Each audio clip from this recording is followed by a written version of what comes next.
What's goody, people? It's Fullback Digital. I'm back here with another reaction, guys. And this reaction is gonna be about again, know what I'm saying? Trump. You know what I'm saying? Like, you know what I'm saying? Like, we're gonna be talking about Trump on this reaction because it has to be, you know what I mean? It has to be spoken about. It has to be. It's 2020, 24. This is the election year of like, oh my goodness, of like we want Trump in office now type like, you know what I'm saying? And it's a lot of bad things they talking about Trump, but Trump stands on business, man. You know what I mean? Trump stands on business. Trump's about business. And this is what a lot of people's not understanding. Now, this video we're gonna react to is gonna show you how consistent Trump is and how inconsistent the guy that's sitting in office is. We all know who that is. I don't want to say it. But let's go and let's get to the video. And yeah, let's you know what I mean? Cause this is crazy, man. Like this is why it's Trump 2024 and he has to be president this year, guys. It's only 4 more years. He can't do 8. This guy already destroyed America. We already see the damage, right? So please, let's not be delusional and vote for this dude again just because he something happens and then, like please. All right, it's Trump 2020 24. All right, let's get back to the video. This video is about what I said. So, about Trump's consistency and the guy sitting in office inconsistency. Let's get to it. In 1988, Oprah Winfrey posed a significant question to 42-year-old Donald Trump whether he would ever consider running for president. Trump's response during that time is a notable piece of history. You took out a full-page ad in major U.S. newspapers last year criticizing U.S. foreign policy. What would you do differently, Donald? I'd make our allies, forgetting about the enemies you can't talk to so easily, I'd make our allies pay their fair share. We're a debtor nation. Something's going to happen over the next number of years with this country because you can't keep going on losing $200 billion, and yet we let Japan come in and dump everything right into our markets and everything. It's not free trade. If you ever go to Japan right now and try to sell something, forget about it, Oprah. Just forget about it. It's almost impossible. They don't have laws against it. They just make it impossible. They come over here, they sell their cars, their VCRs, they knock the hell out of our companies. And, hey, I have tremendous respect for the Japanese people. I mean, you can respect somebody that's beating the hell out of you, but they are beating the hell out of this country. Kuwait, they live like kings. The poorest person in Kuwait, they live like kings. And yet they're not paying. We make it possible for them to sell their oil. Why aren't they paying us 25% of what they're making? It's a joke. This sounds like political presidential talk to me, and I know people have talked to you about whether or not you want to run. Would you ever? Probably not. But I do get tired of seeing the country ripped off. Why would you not? I just don't think I really have the inclination to do it. I love what I'm doing. I really like it. Also, it doesn't pay as well. No, it doesn't. But, I just probably wouldn't do it, Oprah. I probably wouldn't, but I do get tired of seeing what's happening with this country. And if it got so bad, I would never want to rule it out totally because I really am tired of seeing what's happening with this country, how we're really making other people live like kings and we're not. What do you think of this year's presidential race, the way it's shaping up? Well, it's going to be very interesting. I think that probably George Bush has an advantage in terms of the election. I think that probably people would say that he's got like that little edge in terms of the incumbency, et cetera, et cetera. But I think Jesse Jackson's done himself very proud. I think Michael Dukakis has done one hell of a job. And George Bush has done a hell of a job. They all went in there sort of as semi-underdogs, including George Bush, and they've all come out. I think people that are around all three of those candidates can be very proud of the jobs they've done. You've said, though, that if you did run for president, you believe you'd win. Well, I don't know. I think I'd win. I tell you what, I wouldn't go in to lose. I've never gone in to lose in my life. And if I did decide to do it, I think I'd be inclined. I would say that I would have a hell of a chance of winning because I think people, I don't know how your audience feels, but I think people are tired of seeing the United States ripped off. And I can't promise you everything, but I can tell you one thing. This country would make one hell of a lot of money from those people that for 25 years have taken advantage. It wouldn't be the way it's been, believe me. It's evident that Donald Trump has maintained his consistent beliefs since as far back as 1988 through 2016 and even today. During those early years, the media generally loved Donald Trump. However, as soon as he aligned with the Republican Party in the 2010s, the media's perception of him drastically shifted. They began to falsely accuse Trump of constantly changing his positions, flip-flopping, and being inconsistent.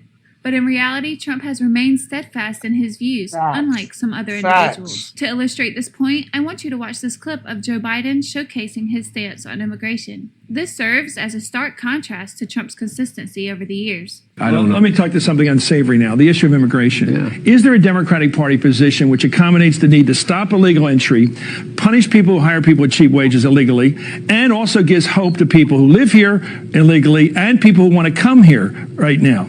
Is there a possible combination that hits all those points? I think there is, and I think that the McCain-Kennedy bill, Kennedy-McCain, the Specter bill that came out does it. If you take a look, Chris, at what Frist is talking about, only enforcement.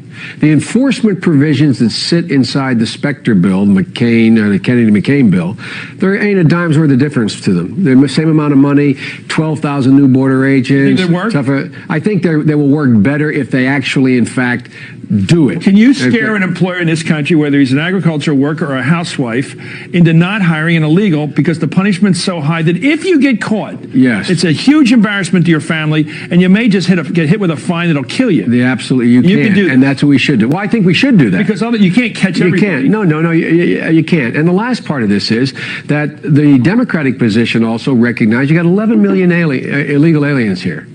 They have to have a way to earn their way into the deal. This is an amnesty. They're required to take 11 years' worth. They pay a fine. They got to learn to speak English. They got to pass tests. I like the English part. Yeah. I like the English part. By the way, if we want the problems of Canada right now, to keep encouraging people to keep their foreign language. English is going to unite this country potentially. It always has in the past. I can't think of a country that has two languages as their accepted languages that is doing all that well, including Switzerland and or Canada. It divides us. Yeah. And you can't talk to each other. Anyway, thank you, Senator Joe Biden. We've solved it. You've done it. Joe Biden may have expressed a particular stance on immigration in the past. It appears that he has since become inconsistent and has flip-flopped on this issue. His current views on immigration seem to contradict his previous statements, causing confusion and uncertainty about his position. This inconsistency raises concerns about his reliability and trustworthiness. You use the word illegal when talking about the man who allegedly killed Laken Riley. An undocumented person. And I shouldn't have used illegal. It's undocumented. And look, when I spoke about the difference between Trump and me, one of the things I talked about on the border was that the way he talks about vermin, the way he talks about these people polluting the blood. I talked about what I'm not going to do, what I won't do. I'm not going to treat any of these people with disrespect. Look, they built the country. The reason our economy is growing. We have to control the border and more orderly flow, but I don't share his view at all. So you regret using that word. Yeah. Now, comparing Donald Trump's views from the past to his current stance is essential for understanding his consistency. In Europe now, they're taking advantage of us at a level that nobody's ever seen. As an example, in Ukraine, so we're in for 150 billion. Now, you know that it's much more important for Europe than us, but we want to see people live, etc. But we're in for 150 billion and Europe's in for 17 billion. If you add Europe up, if you add all the various countries, they're approximately the same size economy. So I say, why aren't they in for the same number or more? I mean, in theory and more. So they should equalize. They should come up and they should equalize. They've got plenty, but I don't think anybody from the Biden administration's ever is. If you ask them, if I said to them, listen, we're in for 100 billion more than you. You have to put up the next 100 billion. We have to equalize. Otherwise, we're not going to do it. They'll put up the money, but nobody ever asks them. Same thing with NATO. We were way over our heads in NATO. Many of the countries weren't paying. They were delinquent. Only 8 of the 28 countries were current. We were way current. We were paying 3-4 times what we were supposed to. We were carrying it. And when I went in, I looked and I said, you're going to have to all pay or we're not going to protect you any longer. And I remember the head of a country stood up and said, does that mean that if Russia attacks my country, you will not be there? That's right. That's what it means. I will not protect you. And the money came. The money came pouring in. In general, Donald Trump has been known for his outspoken nature and firm stances on various issues, including immigration, trade, and national security. Throughout his political career, he has emphasized themes such as America First, border security, economic nationalism, and skepticism towards international agreements and organizations. It's indeed noteworthy that Donald Trump has maintained consistency in his messaging Trump over several 2024, decades, baby. going as far back as the 1980s. Despite the accusations of being a phony or changing his positions, a thorough examination of his past interviews reveals a remarkable level of consistency in his beliefs and viewpoints. Regardless of one's stance on Trump's consistency, it's clear that his unwavering messaging has left a significant impact on his supporters and critics alike. I'd love to know your thoughts on this, so be sure to leave them in the comments below. And Trump 2024, baby. You understand what I'm saying? That's the difference between bad and good. Somebody that's consistent. This guy is inconsistent, man. It's Trump 2024, baby. Let's go. Trump 2024. If you don't know, you need to know, man. It's Trump. Trump. Trump. All right? That's it. The Trump ring is right here. You dig? Trump 2024. All right? Please, let's go out and show out. Now, I'm going to say another thing. To all the people out there who's going to vote, please be aware of your surroundings. Please be mindful, be careful when you go out to vote this year for 2024 for Trump. All right? Because, I want everybody's safety to be, I want everybody to be safe. So, so please be aware, because for some reason I feel this election is going to be a little different. And just be aware, people, all right? So you see, there you have it. Shout out to Insightful Report. She did a great, she did a great job over there. Her team, I don't know what she got over there, but they did a great job on this video that I'm reacting to. Go subscribe, go check them out. Let them know that Fallback Digital sent you. And yeah, that's it, man. That's my reaction. It's Trump 2024. You see the difference. And yeah, peace. I'm out. Oh, I'm out. Please subscribe, like, comment. Um, you know, my YouTube mentor said I gotta keep saying this. Please subscribe, like, comment. I'm a new YouTuber. I'm trying to grow. So please hit that subscribe button and hit that bell so you can be notified on, every time I drop a video. And thanks for watching, guys. And again, peace. See you in the next reaction.